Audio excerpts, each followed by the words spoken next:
오늘의 주요 뉴스입니다. 윤석열 대통령이 탄핵 심판 변론의 첫 증인으로 출석한 김용현 전 국방장관을 직접 신문했습니다. 김 전 장관은 포고령을 직접 작성했고 계엄 당시 국회에서 의원이 아닌 요원을 끌어내라 지시한 것이라고 주장했습니다. 공수처가 내란 우두머리 혐의를 받는 윤석열 대통령 사건을 검찰에 보내면서 재판에 넘겨달라고 요구했습니다. 검찰은 구속기간을 연장해 대면 조사를 시도한 뒤 다음 달 5일쯤 윤 대통령을 기소할 걸로 보입니다.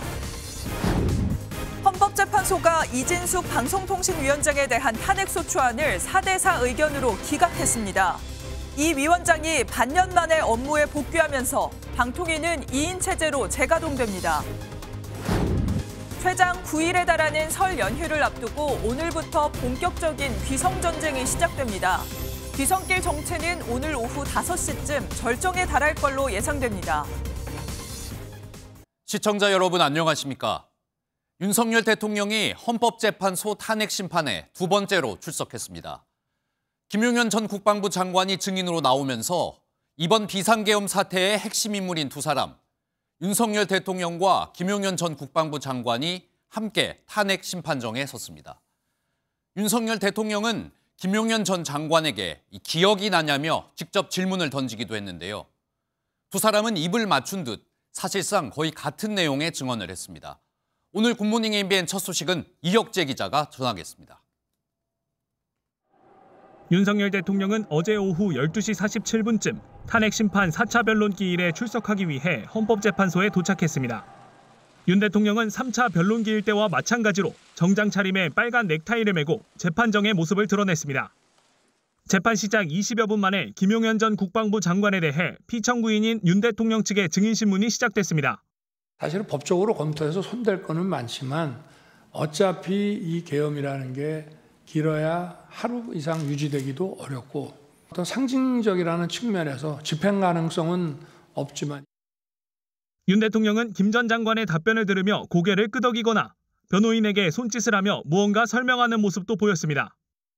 김 전 장관은 윤 대통령 측 주장에 힘을 싣는 답변을 반복했습니다. 이건 국민 약탈 행위다라고 말씀하시면서 피를 토하는 심정으로 대통령께서 비상계엄을 결심을 하시게 된 것입니다. 계엄 선포 배경은 야당 탓으로 돌렸고 국회를 봉쇄할 생각은 없었다는 등 거의 모든 의혹을 전면 부정했습니다. 24시경에 대통령께서 전화 주셔갖고 그 국회의원들 출입하는 것은 차단하지 말고 막지 마라 그렇게 말씀을 하셨는데 불과 20-30분 후에 반대되는 그 말씀을 하셨다는 게 이해가 안 갑니다. 김 전 장관은 국회 대리인단 반대 신문에서도 윤 대통령 측 주장과 같은 말만 반복할 뿐이었습니다. MBN 뉴스 이혁재입니다. 앞서 보신 것처럼 윤석열 대통령은 김용현 전 장관에게 직접 몇 가지 질문을 던졌습니다. 국회에 투입됐던 특전사가 어디에 있었는지 위치를 묻기도 했고 자신이 계엄은 하루도 못 갈 거라고 말한 게 기억나냐는 질문을 하기도 했습니다. 윤석열 대통령이 직접 이야기를 한 만큼 전하고자 하는 의도가 있는 것으로 보이는데요. 두 사람의 모습 강세연 기자가 더 자세히 전하겠습니다. 윤석열 대통령이 김용현 전 국방부 장관에게 던진 첫 질문은 국회로 출동한 특전사 요원들의 위치였습니다. 특전사 요원들이 그 본관 건물 안으로 한 20여 명이 들어가는 사진을 어제 봤거든요. 장관님 보시기에 그 본관 건물 밖에 마당에 주로 있었습니까? 280명은 본관 안쪽에 하여튼 복도든 어디 그 이쪽 곳곳에 가 있었습니다. 요원 다수가 본관 밖에 있었기 때문에 국회 장악 의도가 없었다는 걸 확인하려는 취지로 해석됩니다.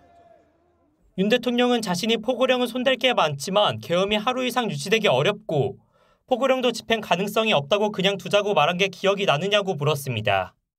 포고령을 실행할 의도가 없었다고 강조한 겁니다.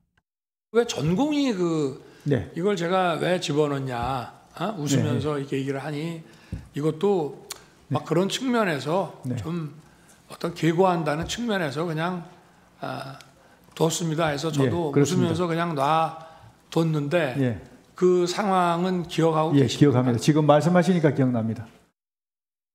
윤 대통령은 자신이 계엄군을 민주당사와 여론조사 꽃에도 보내지 말라고 했다는 이야기를 들었느냐고 물었는데 문제가 될 만한 곳에 계엄군을 보내지 말라고 했다는 취지로 풀이됩니다. 윤 대통령은 국회 측은 실패한 계엄이라고 주장하고 있는데 실패한 계엄이 아니며 예상보다 좀 빨리 끝난 것이라고 주장하기도 했습니다.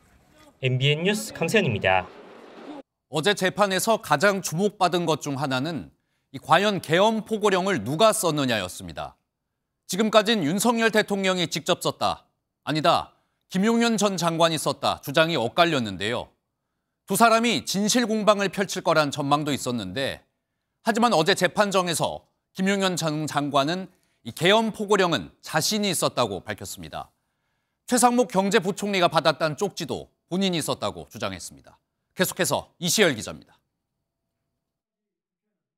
윤석열 대통령 탄핵 심판의 핵심 증거로 꼽혔던 포고령 1호와 국회 비상입법기구 쪽지.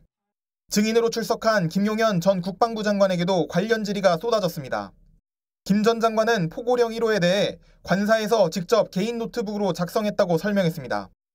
포고령에 담긴 정치활동 금지에 대해서는 국회의 입법이나 계엄 해제 결의를 방해하려는 의도가 아니었다고 밝혔습니다. 김 전 장관은 최상목 당시 경제부총리에게 전달된 비상입법기구 쪽지도 본인이 작성했다고 밝혔습니다. 국회를 통해서 정치적인 목적으로 이렇게 지급되는 각종 보조금, 그다음에 지원금 이런 것들이 있습니다. 이런 것들에 대해서 차단을 하라 하는 그런 어떤 그 취지였습니다. 계엄 선포 당일 국무회의에서 최 부총리와 직접 만나지 못해 실무자를 통해 쪽지를 전달했다고 말했습니다. 어떤 컴퓨터로 작성하셨나요? 예? 어떤 컴퓨터로? 노트북으로 했습니다. 노트북 어디에 예. 있는? 제가 가지고 있던 개인 노트북. 어디에 가지고 있던? 관사에. 네. 하지만 조태열 외교부 장관은 그제 열린 내란 국조특위에서 다른 쪽지를 대통령으로부터 직접 받았다고 밝혔습니다. 본인이 대통령으로부터 직접 쪽지를 받은 것은 맞다. 맞습니다. 비밀스럽게 불러서가 아니라 4명이 앉아있는 자리에서 준 거 맞죠? 그 사실입니다. 따라서 최 부총리에게 전달된 쪽지만 실무자를 통해 전달된 것은 의문이 남습니다. 김 전 장관의 대답이 이어지자 윤 대통령은 중간중간 고개를 끄덕이기도 했습니다. MBN 뉴스 이시열입니다. 한편 김용현 전 국방부 장관에겐 이 계엄군을 투입해 국회를 봉쇄하고 이 정치인을 체포하려고 했냐는 질문도 이어졌습니다. 이 질문에 김용현 전 장관은 이 국회에 계엄군이 갔던 건 질서 유지 차원의 출동이었다고 말했는데요. 또 정치인 체포 지시도 없었다며 관련 의혹을 전면 부인했는데 이 발언들도 윤석열 대통령 측의 입장과 거의 같았습니다. 이 내용은 현지호 기자입니다. 김용현 전 국방부 장관은 12.3 비상계엄 당시 국회를 봉쇄하려는 의도는 없었다고 부인했습니다. 종합적으로 보면 외곽과 내부까지 하면 7,000명 내지 8,000명 정도 투입이 돼야 국회 봉쇄가 가능할 것이다. 국회 봉쇄는 애초에 불가능한 일이었던 겁니다. 김 전 장관은 봉쇄라고 하면 손에 손잡고 틀어 막는 것이라며 거의 1m 간격으로 병력을 배치해야 한다고 말했습니다. 정치인 체포와 관련해서도 김 전 장관은 적극 부인했습니다. 윤석열 대통령에게 그런 지시를 받은 적도 없고 비상계엄 선포 직후에는 합동수사본부가 꾸려지지 않아 체포를 아예 할 수도 없었다는 겁니다. 체포 명단을 두고는 체포 대상자가 아니었다고 주장했습니다. 대통령으로부터 그런 지시를 받아서 한 것인가요? 아니면 체포하라는 그런 지시가 아니고 예. 그 포고령 위반 우려가 있는 그런 대상자들을 몇 명 불러주면서 그 인원들에 대해서 동정을 잘 살펴라. 그렇게 이제 지시한 바는 있습니다. 따라서 군사령관들이 윤 대통령으로부터 들었다는 4명이 한 명씩 끌고 나와라, 총을 쏴서라도 끌어내라 같은 진술도 말이 안 된다고 김 전 장관 측은 주장했습니다. MBN 뉴스 현지호입니다. 또 김용현 전 국방부 장관은 비상계엄 당시 윤석열 대통령은 국회에서 의원들을 끄집어내라고 지시한 적이 없다고 주장했습니다. 대통령이 끌어내라고 했던 건 국회의원들이 아니라 요원들이었다고 답했는데요.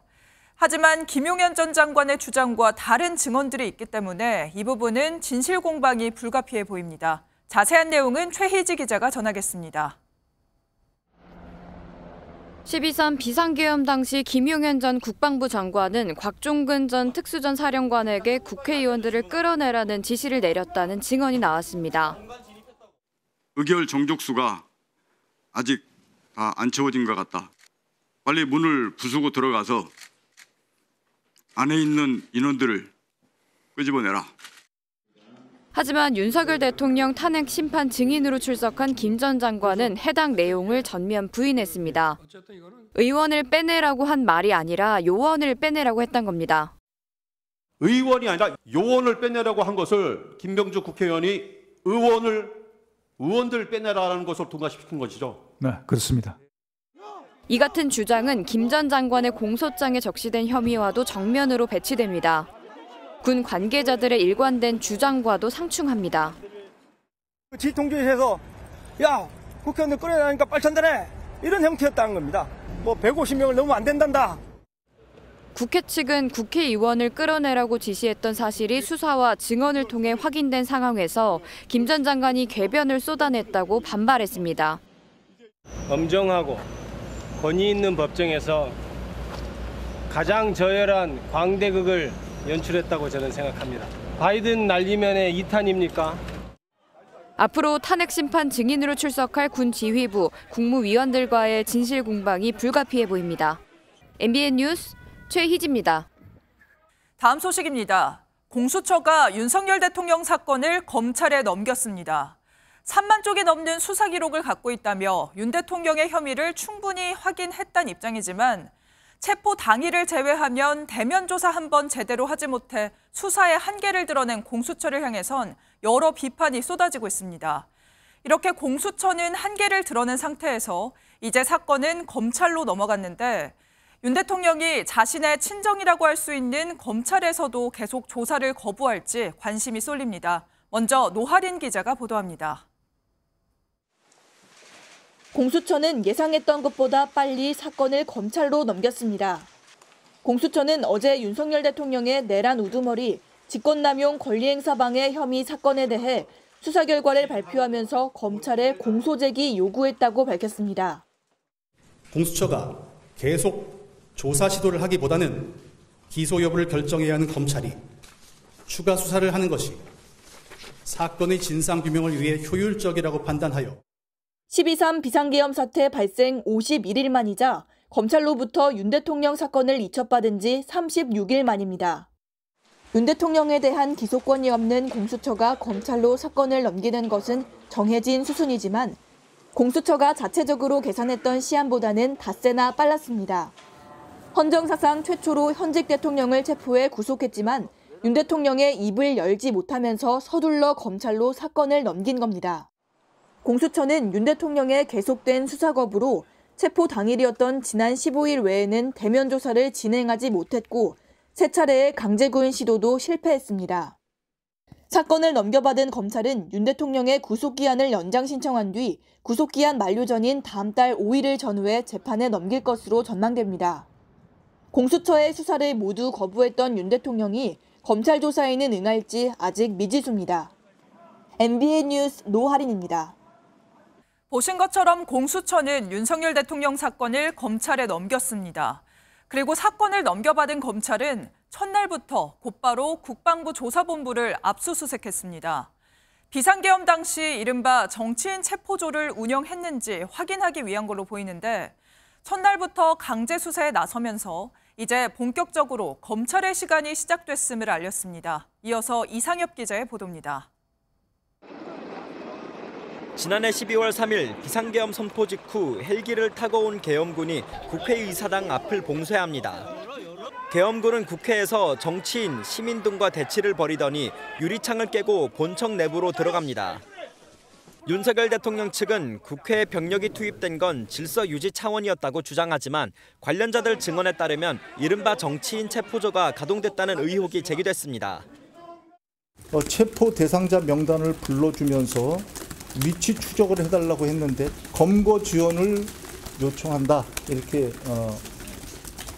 했다고 합니다. 검찰특별수사본부가 체포조 편성과 운영에 대한 내용을 확인하기 위해 국방부 조사본부를 압수수색했습니다. 당시 국방부 조사본부는 국군 방첩사령부로부터 수사관을 지원해달라는 요청을 받아 수사관 10명을 국회로 보낸 것으로 드러났습니다. 검찰 조사 결과 조사본부 인원들은 방첩사 요원 등과 함께 주요 정치인 등을 체포할 계획이었지만 국회의 계엄 해제 요구안이 가결되자 철수했습니다. 검찰이 공수처로부터 사건을 넘겨받은 첫날부터 비상계엄 사태 핵심 의혹인 체포조 운영에 대한 강제 수사에 들어가면서 수사가 속도를 낼 것이란 분석이 나옵니다. MBN 뉴스 이상엽입니다.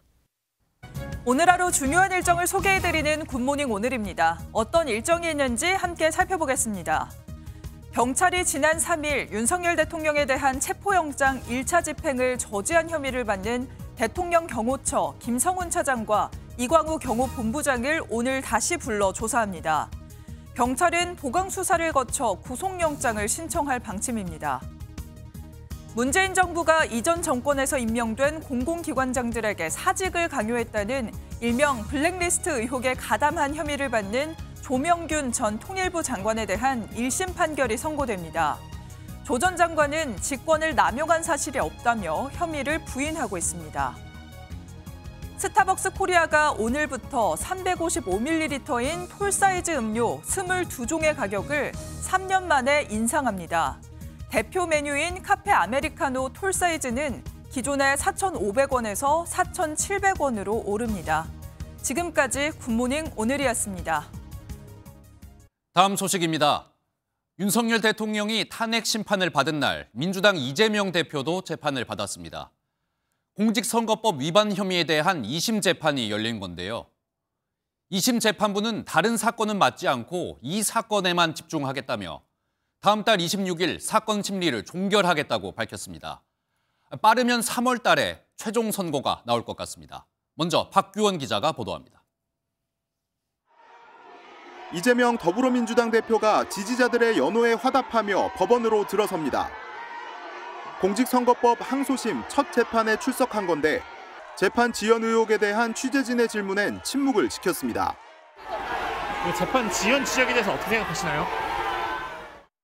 1심 재판부는 이 대표에게 의원직 상실형에 해당하는 징역 1년에 집행유예 2년을 선고한 바 있습니다. 2심 재판부는 빠른 판결을 위해 다른 사건을 배당받지 않고 집중심리를 진행하기로 결정했습니다. 실제로 양측의 항소 이유, 증인 신청 목록 등을 살펴본 재판부는 증인 신문을 2월 19일까지 끝내고 특별한 사정이 없는 한 26일에 결심 공판을 하겠다고 밝혔습니다. 한 달여 만에 심리를 모두 마치겠다는 겁니다. 이런 가운데 이 대표가 재판부에 위헌 법률심판 제청을 검토 중이라는 사실이 알려지며 재판 지연 의도라는 비판이 거세지고 있습니다. 위헌 법률심판 제청이란 법조항의 위헌 여부를 헌법재판소에 심판해달라는 요청으로 헌재 결정이 나오기 전까지 해당 재판은 중지됩니다. 윤석열 대통령의 탄핵 심판과 이 대표의 항소심이 시간 싸움에 돌입한 가운데 이 대표에 대한 재판 지연 논란은 계속될 전망입니다. MBN 뉴스 박규원입니다. 민주당 이재명 대표는 앞서 보신 항소심 재판에 나가기 전 신년 기자회견을 열었습니다. 그리고 이 자리에서 이재명 대표, 자신을 상징하던 기본사회 대신에 기업 주도의 성장을 강조했습니다. 분배보다 성장이 시급하다 같은 우클릭 발언을 쏟아냈는데 벌써부터 대선을 준비하는 듯한 이야기들이 이어졌습니다. 어떤 말들이 나왔는지 표선우 기자가 자세히 전합니다. 이념과 진영이 밥 먹여주지 않는다. 이재명 민주당 대표는 쥐만 잘 잡으면 검은 고양이든 흰 고양이든 어떻냐는 흑묘 백묘론을 연일 꺼내들며 실용주의를 강조했습니다. 특히 자신의 대표 정책이자 당 강령에도 포함시킨 기본사회 정책을 뒤로 미루고 성장으로의 기조 전환을 공식화했습니다. 지금은 나누는 문제보다 만들어가는 과정이 더 중요한 그런 상황이 됐다고 판단이 됩니다. 그리고 성장, 이 문제가 가장 시급한 상황이 아닌가라는 생각. 특히 기업이 앞장서고 국가가 뒷받침해야 한다며 기업 규제 완화도 거론했는데 최근 재계 인사들과 접촉면을 늘리며 외연을 확장하는 우클릭 행보를 분명히 했다는 분석입니다. 친중 프레임을 의식한 듯 한미동맹은 민주당의 전통적 입장이라며 친미 외교에 힘을 실었습니다. 트럼프 정부를 맞아 한미동맹의 강화, 전략적 경제 파트너십 강화가 더욱 중요해졌습니다. 52시간 근로와 관련해 노동계의 반발이 큰 반도체 특별법에 대해서도 설 연휴가 지난 뒤 토론회를 주재하겠다며 수용 가능성을 내비쳤습니다. 다만 이사의 충실 의무 대상을 주주까지 확대해 경영계의 반발이 큰 상법 개정은 강행하겠다는 뜻을 밝히고 추경 편성 필요성도 강조하며 정부 여당을 향한 견제도 잊지 않았습니다. MBN 뉴스 표선우입니다. 보신 것처럼 민주당 이재명 대표는 외연 확장을 위해 경제 성장을 강조했지만 이 취재진들의 관심은 조금 달랐습니다. 기자들은 최근 민주당과 이재명 대표의 지지율이 왜 떨어지는 것 같냐는 질문을 던졌는데요. 기자들의 질문에 이재명 대표는 겸허하게 수용할 수밖에 없다며 낮은 자세를 강조했는데 차기 대권 도전을 묻는 질문엔 지금은 내란 소요 사태에 집중해야 한다며 말을 아꼈습니다. 이어서 강영호 기자입니다. 당 지지율이 부진한 상황과 관련해 이재명 민주당 대표는 국민 뜻이니 겸허하게 수용할 수밖에 없다고 밝혔습니다. 탄핵 정국에서 국민들이 민주당에 대해 더 큰 책임과 역할을 기대하는 것이 아닌가 생각한다며 지지율 정체 원인도 분석했습니다. 저항하는 야당, 소위 약자의 입장이었다라면 지금은 어쩌면 우월적 위치에 있다고 보고 우리 국민들께서 민주당에 대한 기대가 매우 더 높아졌거나 차기 대선과 개헌에 대한 입장을 묻는 질문엔 지금은 내란 소요 사태 극복에 중점을 둬야 할 시기라며 말을 아꼈습니다. 그러면서 사회 통합을 위해 정치 보복을 하지 않겠다고 재차 강조했는데 계엄 사태에 대한 책임은 별개라고 단서를 달았습니다. 다만 일부에서 얘기하는 것은 그럼 이 내란 세력 사면할 거냐 뭐 이런 얘기들 지금 벌써부터 하던데 그에 대한 명백한 위법에 대한 책임을 묻는 건 당연히 필요하지요. 당 차원의 가짜뉴스 대응이 과잉 아니냐는 지적에는 카톡 검열이라는 용어를 쓰는 건 옳지 않다면서 공화국의 가치를 훼손하는 기본적인 정보 왜곡을 막자는 취지라고 설명했습니다. 이 대표는 또 최상목 권한대행이 거부권 행사 등 비정상적인 국정 운영을 하고 있다고 꼬집고 인내하며 기다리겠다는 뼈있는 경고를 날렸습니다. MBN 뉴스 강영호입니다. 어제 헌법재판소에선 민주당이 추진한 이진숙 방송통신위원장에 대한 탄핵소추안이 재판관 4대 4의 의견으로 기각됐습니다. 이진숙 위원장은 기각 결정은 헌법재판소 전체의 뜻이라며 방통위의 2인 체제가 적법하다고 판단한 헌법재판소의 결정을 환영했습니다. 이 소식은 먼저 차민아 기자가 전합니다. 이진숙 방송통신위원장에 대한 탄핵소추안은 기각됐습니다. 탄핵 174일 만으로 180일 내에 탄핵 심판을 해야 한다는 법 규정을 불과 엿새 남기고 이뤄진 선고입니다. 주문, 이 사건 심판 청구를 기각한다. 핵심 쟁점은 2인 체제의 방통위가 공영방송 이사 선임안을 의결한 행위가 적법했는지 여부입니다. 재판관 8인 중 김영두 재판관 등 4명은 법상 제적위원은 방통위에 적을 두고 있는 위원을 의미하는 것인 만큼 법 위반에 해당하지 않는다고 봤습니다. 의결 당시 방통위의 제적위원은 이진숙 위원장과 김태규 부위원장 2명뿐이었습니다. 반면 문영배 재판관 등 4명은 합의제기구인 방통위 설치법 취지와 방송의 공익성 등을 고려하면 법률 위반에 해당한다며 인용 의견을 냈습니다.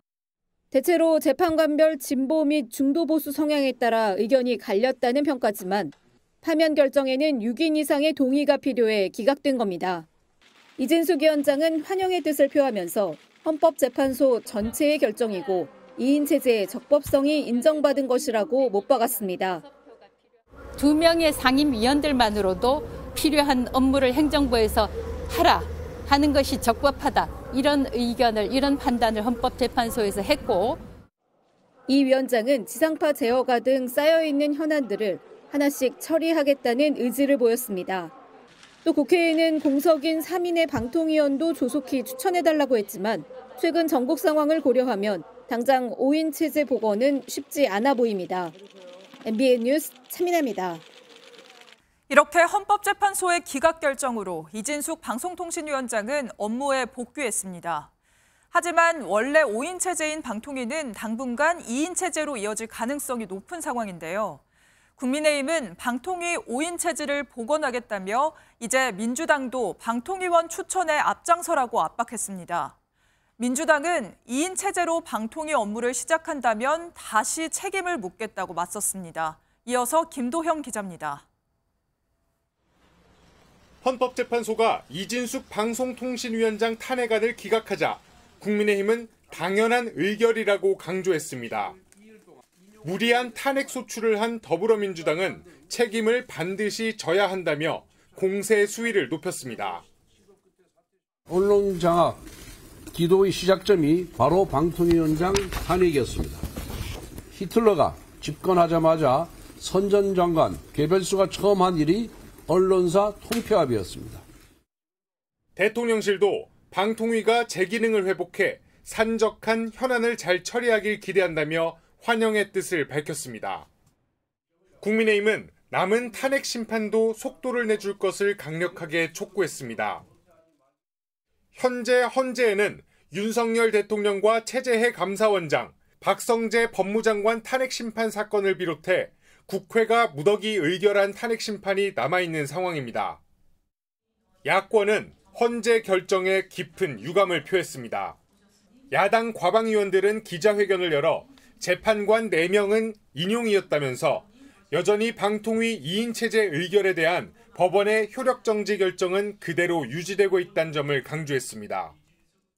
직무 복귀하는 이진숙 위원장은 경거망동하지 마십시오. 이번 헌재 판결은 이진숙 파면을 기각한 것이지 방송 장악을 하라는 것이 아닙니다. 이어 방통위가 2인 체제로 직무에 나선다면 다시 엄중한 책임을 묻겠다고 밝혔습니다. 방송통신위원장의 이번 기각 판결로 국민의힘은 다른 탄핵 심판도 민주당이 탄핵 소추를 남발했다는 공세를 이어갈 것으로 보입니다. MBN 뉴스 김도형입니다. 한편 국회에선 서울 서부지법 난동 사태에 대한 긴급 현안 질의가 열렸습니다. 국민의힘은 경찰이 6시간 넘도록 최상목 권한대행에게 사태를 보고하지 않았다며 강한 질타를 이어갔는데요. 경찰은 절차상 아무런 문제가 없었다고 반박했습니다.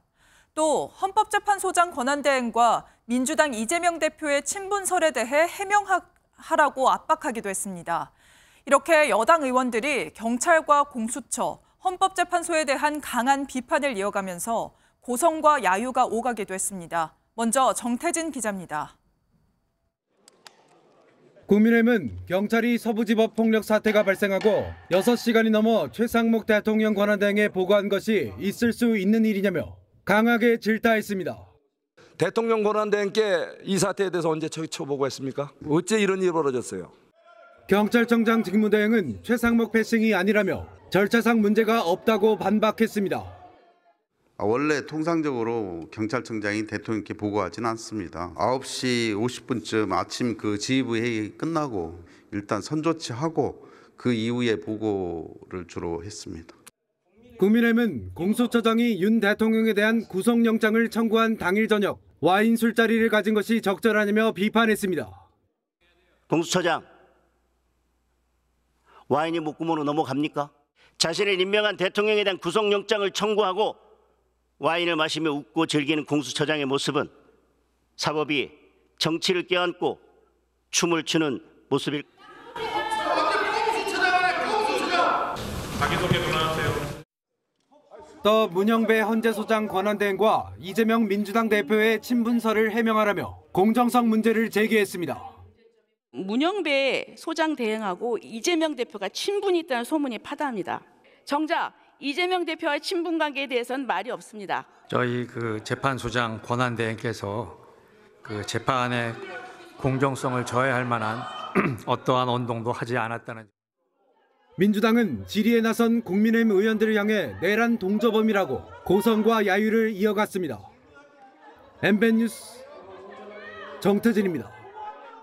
민주당은 이번 법원 난동 사태의 책임이 최상목 대통령 권한대행에게 있다고 지적했습니다. 최상목 권한대행이 그동안 법 집행을 단호하게 하지 않아서 공권력의 권위를 실추시켜 이번 사태를 불렀다면서 책임을 물었는데요. 또 이번 법원 난동 사태를 정광훈 목사가 기획했다는 배후설도 제기했습니다. 여당 반응은 이교욱 기자가 보도합니다. 민주당은 이번 서부지법 폭력 사태의 최종 책임은 결국 최상목 권한대행에게 있다고 주장했습니다. 윤석열 대통령 체포영장 집행 당시 단호한 법 집행 지시를 하지 않아 공권력의 권위가 실추된 게 이번 사태의 원인이라는 겁니다. 권한대행으로부터 단호한 법 집행의 지시를 받은 바가 있습니까? 결국 그것이 이번 폭동과 같은 불행한 사태로 연결되었다는 것이. 여기에 더해 법원에 난입한 사람들이 취재진 메모리 카드를 빼앗은 건 증거인멸 시도라고 강조했습니다. 그러니까 SD카드를 빼려고 했다는 것은 증거인멸을 하기 위한 것 아니겠습니까? 민주당은 사전에 서부지법 지도가 공유되고 방화 시도를 한 정황이 있다며 이번 사태가 철저히 계획된 것으로 보인다고 지적했습니다. 특히 배후에 전광훈 목사가 있다고 주장했습니다. 전광훈 씨가 이 폭동의 배후일 가능성에 대해서 우리 국민들은 의심하고 있는데 전광훈 씨에 대해서 고발장이 국소본에 접수되었죠. 민주당은 서부지법 폭력 사태는 단순한 소요가 아니라며 내란 행위로 봐야 한다는 주장을 이어갔습니다. 비상계엄과 그 이후에 서부지법에 대한 공격까지 위헌적인 내란 활동 맞죠? 민주당은 경찰의 안이한 대응이 사태를 키웠다는 국민의힘 문제 제기에 말도 안 되는 주장이라고 꼬집고 소명 기회를 주는 등 경찰을 두둔했습니다. MBN 뉴스 이교욱입니다.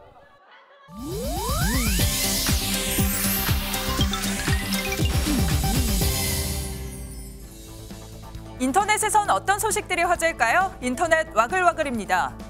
가요 기획사 어도어와 전속계약 분쟁 중인 그룹 뉴진스 멤버들이 새로운 활동명을 공모하고 절대로 돌아가지 않겠다는 의지를 드러냈습니다.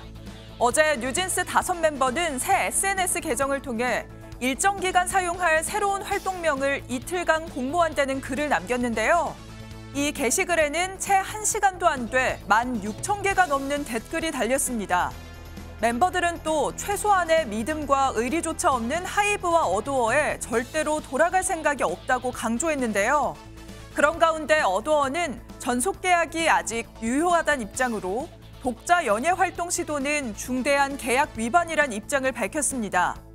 멤버들이 법적 판단을 받기 전에 새 활동명을 공모하는 건 계약 위반이라면서 안타깝다는 입장을 전했습니다. 배우 선우은숙 씨의 친언니를 강제 추행한 혐의로 재판에 넘겨진 방송인 유영재 씨가 1심에서 실형을 선고받고 법정 구속됐습니다. 어제 수원지법 성남지원 제1형사부는 피해자 진술 내용이 구체적이고 일관적이라며 유 씨에게 징역 2년 6개월을 선고했습니다. 재판부는 상당히 죄질이 나쁘다며 피고인은 진정으로 반성하는 모습을 보이지 않았다고 양형 이유를 밝혔습니다. 앞서 유 씨는 2023년 5번에 걸쳐 당시 아내였던 선우은숙 씨의 친언니를 강제 추행한 혐의로 재판에 넘겨졌는데요. 유 씨는 선고 직후 반성하겠다고 말한 걸로 전해졌고 판결 결과에 대해 선우은숙 씨 측은 사법부의 상식 있는 판결을 존중한다는 입장을 전했습니다. 거동이 불편한 노인이 택시에서 완전히 하차하기 전에 택시기사가 출발하면서 노인이 그만 넘어지는 영상이 공개돼 누리꾼들을 안타깝게 했습니다. 최근 한 온라인 커뮤니티에 올라온 영상인데요. 한 아파트 단지에 멈춘 택시에서 지팡이와 가방을 양손에 든 노인이 차에서 내리는 모습이 포착됐습니다. 거동이 불편한 노인은 문을 닫고 힘겹게 걸음을 옮기려고 하는데 택시 문에서 손을 채 떼지 못한 상황에서 택시가 출발했고 노인은 위험천만하게 바닥에 넘어져 한동안 일어나지 못했습니다. 택시는 이상함을 감지한 듯 잠시 멈췄지만 이내 다시 출발했는데요. 영상을 본 누리꾼들은 하차를 다 했는지 확인하고 출발하는 게 상식 아닌가, 택시기사가 정말 못 본 것이길 바란다, 마음이 너무 아프다 등의 반응을 보였습니다. 인터넷 와글와글이었습니다. 다음 소식입니다. 북한이 러시아에 또 군대를 보낼 것 같습니다. 2달 안에 포병 중심의 병력을 추가 파병할 거란 관측이 잇따라 나오고 있는데요. 유엔 회의장에선 북한과 러시아를 비판하는 목소리가 쏟아졌고 우리나라와 북한 대표의 설전이 벌어지기도 했습니다. 이 소식은 이승민 기자입니다. 지난해 말 러시아 크루스크 지역에 12,000명 규모의 병력을 보낸 북한의 추가 파병 가능성이 커지고 있습니다. 우크라이나 정보총국장 키릴로 부다노우는 미국 군사 전문 매체 워존에 추가 파병은 포탄과 로켓, 단거리 미사일 등 포병 중심이 될 것이라고 밝혔습니다. 부다노우 국장은 북한이 자주포와 다연장 로켓을 러시아에 이미 많이 보냈으며 이는 전투에 투입되거나 훈련용으로 사용되고 있다고 설명했습니다. 그러면서 파병된 북한군 병사들은 인해 전술을 펼치다가 막대한 피해를 봤는데 마치 생물학적 로봇 같았다고 평가하기도 했습니다. 우크라이나 정보당국은 파병 병력 중 3분의 1에 해당하는 4,000명이 사상한 것으로 파악하고 있습니다. They are used in a not very effective way because there is a language problem with the Russians, so coordination between the Russians and the North Koreans is actually not really possible. 앞서 뉴욕타임즈는 미 고위 국방 당국자를 인용해 향후 2달 안에 추가 파병이 이뤄질 것이라고 보도하기도 했습니다. 유엔 제네바 사무소에서 열린 군축회의에서는 북한과 러시아의 군사 밀착을 비판하는 목소리가 잇따랐습니다. 한국을 비롯해 일본, 호주, 튀르키예, 유럽연합의 질타가 쏟아졌는데 러시아와 북한도 한미가 한반도의 평화를 저해하고 있다고 맞섰습니다. 논쟁 과정에서 북한 대표부는 한국은 다른 이들을 비난하기 전에 자국의 정치적 혼란을 수습하라며 12.3 비상계엄 사태를 겨냥해 비꼬았습니다. 김일훈 한국 대표부 참사관은 북한이 민주주의 제도에 관심을 보인 것을 기쁘게 생각한다며 북한이 향후 한국의 민주적 절차와 민주주의의 복원력을 지켜보게 될 것이라고 받아쳤습니다. MBN 뉴스 이승민입니다. 엿새간의 설 연휴가 이제 하루 앞으로 다가왔습니다. 오늘부터 본격적인 귀성 전쟁이 시작되는데 귀성길 정체는 오늘 오후 5시쯤 가장 심할 것으로 예상됩니다. 이번 설 연휴엔 큰 눈에 강추위까지 예보돼 있어 미리 대비하셔야겠습니다. 보도에 정설민 기자입니다. 엿새간 이어지는 설 연휴를 하루 앞두고 본격적인 귀성 행렬이 오늘부터 시작됩니다. 귀성길 차량 정체는 오늘 오후 5시쯤 최고조에 달할 것으로 보입니다. 서울에서 부산까지는 6시간 51분, 서울에서 광주까지는 5시간 18분 걸릴 전망입니다. 차량 정체는 오늘 늦은 밤부터 다소 풀렸다가 내일 점심쯤부터 다시 시작돼 연휴 마지막 날까지 이어질 것으로 보입니다. 한국철도공사 코레일은 오늘부터 열흘간 설 특별수송기간으로 정하고 24시간 대책본부를 운영합니다. 이번 설 연휴에는 전국에 많은 눈이 예상됩니다. 일요일인 26일까지는 동해안 일부 지역을 제외하고는 전국이 대체로 맑겠습니다. 임시 공휴일인 27일 서쪽부터 눈과 비가 내리기 시작해 전국으로 확대되겠습니다. 설 전날과 당일에는 충청과 호남을 중심으로 대설특보급의 많은 눈이 예상됩니다. 눈과 함께 기온도 뚝 떨어집니다. 설 당일인 29일 수요일 서울의 아침 기온이 영하 5도까지 떨어지는 등 한파특보가 내려질 가능성도 있습니다. 도로가 얼어 빙판길이 생길 수 있는 만큼 교통 안전에 주의해야 합니다. 설 연휴 내내 전 해상에 풍랑특보가 발령될 것으로 전망되면서 바닷길도 비상에 걸리는 등 험난한 귀성 귀경길이 예상됩니다. MBN 뉴스 정세민입니다. 올해 다보스 포럼은 지능형 시대를 위한 협력이란 주제로 열리고 있습니다.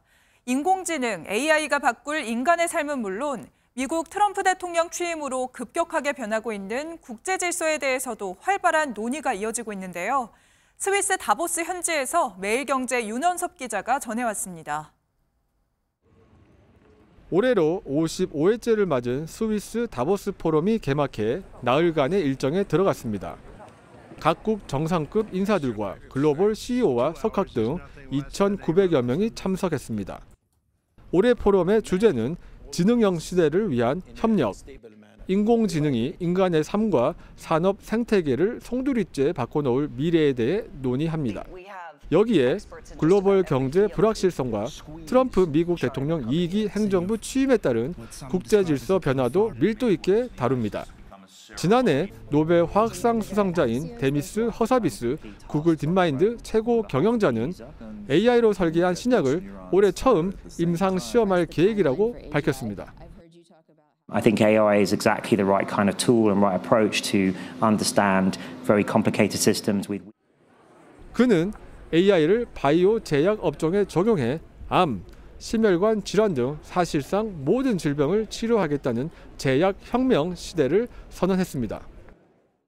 다보스 포럼에서는 세계 각국의 전문가들이 AI 기술을 바탕으로 한 경제 발전 방안과 글로벌 지배구조 변화에 대해 논의했습니다. 결국 AI 시대의 성공과 번영을 위해서는 신뢰를 기반으로 한 협력이 해법으로 제시됐습니다. 다보스에서 매일경제 윤원섭입니다. 도널드 트럼프 미국 대통령도 스위스 다보스 포럼에 원격으로 참석해 연설을 했습니다. 재취임 후 첫 국제무대에 등장한 트럼프 대통령은 미국에서 제품을 만들지 않으면 관세를 내야 한다고 엄포를 놨는데요. 또 중국, 러시아와의 비핵화가 가능하다며 핵 군축 추진을 시사하기도 했습니다. 이어서 김태희 기자의 보도입니다. 세계 경제인들을 대상으로 첫 국제무대에 나선 도널드 트럼프 미국 대통령은 시작부터 관세 얘기를 꺼냈습니다. 미국에서 제품을 만들지 않으면 관세를 부과하겠다는 겁니다. Make your product in America and we will give you among the lowest taxes of any nation on earth. 트럼프 대통령은 우크라이나 전쟁을 끝내려면 석유 생산국에 유가를 내려야 한다고 주장했습니다. 러시아의 주요 수입원인 에너지 수출에 타격을 줘 종전 협상을 끌어내기 위한 의도로 풀이됩니다. 유가 인하와 함께 금리도 내려야 한다며 미국 연방준비제도를 압박했습니다. And I'm also going to ask Saudi Arabia and OPEC to bring down the cost of oil. Now the price is high enough that war will continue. 트럼프 미국 대통령은 종전을 위해 푸틴 러시아 대통령을 만나겠다고 재차 강조했고 중국에도 도움을 요청했습니다. 중국, 러시아와 비핵화 협상에 나서겠다고도 밝혔습니다.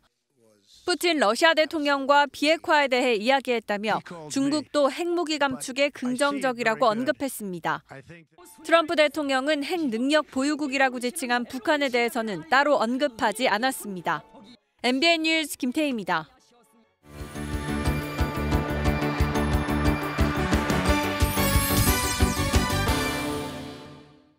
굿모닝 월드입니다. 연중 따뜻한 기온을 유지하던 미국 남부 플로리다주에 지난 22일 눈폭풍이 불어닥쳤는데요. 눈이 내린 모습을 영상으로 함께 만나보시죠. 해먹이 걸린 야자수들 옆으로 하얀 눈이 소복히 쌓였고 야외 수영장도 마찬가지인데요. 미국 기상청에 따르면 플로리다 북동부 지역에 집중적으로 눈이 내려 주 역사상 가장 많은 강설량을 기록했습니다. 또 다른 남부 지역 텍사스주에서는 소방관, 경찰관들이 신나게 눈싸움을 하는 모습도 포착됐습니다. 오랜만에 내린 눈이 반갑기도 했지만 한때 텍사스주 공항 두 곳의 모든 비행편이 멈추는 등 불편함도 이어졌다는데요. 이번 폭설 원인은 이상 한파라는데 부디 큰 피해 없이 지나가길 바랍니다. 여기 얼음 호수에 동물들이 빠졌는데요. 사람의 도움으로 물가에서 빠져나올 수 있었다고 합니다. 화면으로 만나보시죠. 미국 뉴욕의 눈으로 덮인 호수 한가운데 무스 한 마리가 꽁꽁 얼어붙은 호수에 빠져버렸습니다. 구조대원들이 무스를 구하려고 톱으로 얼음을 깨기 시작했는데요. 무스는 2시간 만에 물 밖으로 올라올 수 있었습니다. 이번에는 오클라호마의 한 연못에 송아지가 빠졌습니다. 얼음이 둥둥 떠있는 찬물에 반팔을 입은 두 형제가 송아지를 끌고 나옵니다. 이들은 송아지를 보자마자 망설임 없이 뛰어들어갔다고 하는데요. 용감한 이들 덕분에 두 동물이 목숨을 구해 물 위로 돌아갈 수 있었다네요. 이번 주 문화 소식을 정리해드리는 굿모닝 문화 소식입니다. 공황장애로 힘든 시간을 겪었던 작가가 풍선을 통해 긍정의 메시지를 전합니다.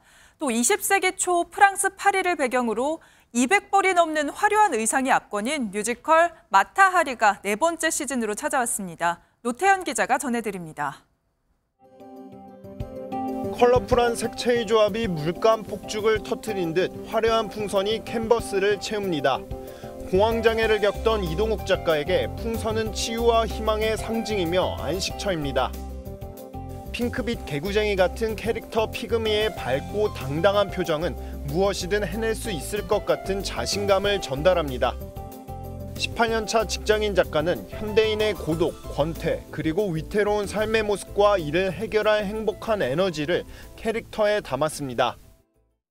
돼지 형상을 띠고 있지만 좀 소심해서 주변 의식을 많이 하다 보니까 귀가 토끼처럼 길어진 캐릭터고요.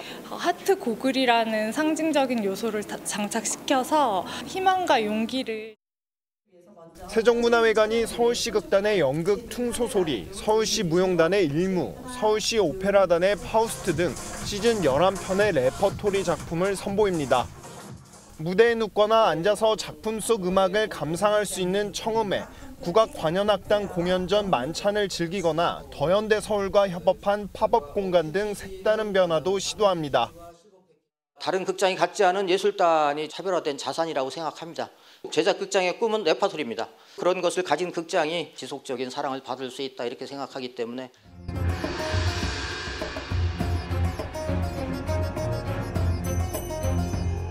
뮤지컬 마타하리는 1차 세계대전 중 이중 스파이 혐의로 체포돼 총살당한 아름다운 무이 마타하리의 실화를 바탕으로 합니다. 긴장감 있는 스토리의 완성도 높은 무대, 프랭크 와일드원의 음악이 어우러져 작품성과 대중성은 물론 일본 라이선스 공연도 성공하며 해외 시장 진출까지 이뤄냈습니다. 네 번째 시즌에는 옥주현 솔라, 애녹, 김성식 등이 탄탄한 연기와 노래로 마타하리를 둘러싼 음모와 술수, 러브스토리를 연기해 완성도가 높아졌다는 평가를 받고 있습니다. MBN 뉴스 노태현입니다. 어제 오후부터 먼지가 걷히고 대부분 지역에서 파란 하늘이 드러났습니다. 오늘도 전국의 대기질 무난할 텐데요. 다만 일부 중서부 지역은 오전에 일시적으로 먼지 농도가 높게 나타날 때가 있겠습니다. 오늘 내륙은 대체로 맑겠지만 강원 동해안과 산지는 오후부터, 경북 동해안은 밤부터 비나 눈이 내리겠고요. 내일까지 강원 산지에는 최고 15cm 이상의 많은 눈이 내려 쌓이겠습니다. 주말까지 내륙은 맑고 온화한 날씨가 이어질 텐데요. 하지만 다음 주 월요일부터는 날씨가 급변하겠습니다. 전국에 추위를 부리는 눈비가 내리겠고요. 화요일에는 서울의 아침 기온 영하 5도, 설 당일에는 영하 6도까지 떨어지겠습니다. 지역별 현재 기온 보겠습니다. 서울 영하 2.3도, 대전은 영하 3.9도 나타내고 있습니다. 낮 기온은 서울이 9도, 대전 10도, 부산은 14도까지 올라 어제보다 온화하겠습니다. 서쪽 지역은 설 당일까지 눈이 길게 이어지겠습니다. 날씨였습니다. 금요일 아침 굿모닝 MBN 마치겠습니다. 오늘도 좋은 하루 보내시기 바랍니다. 저희는 설 연휴 후에 다음 주 금요일에 찾아뵙겠습니다. 시청해주신 여러분 고맙습니다.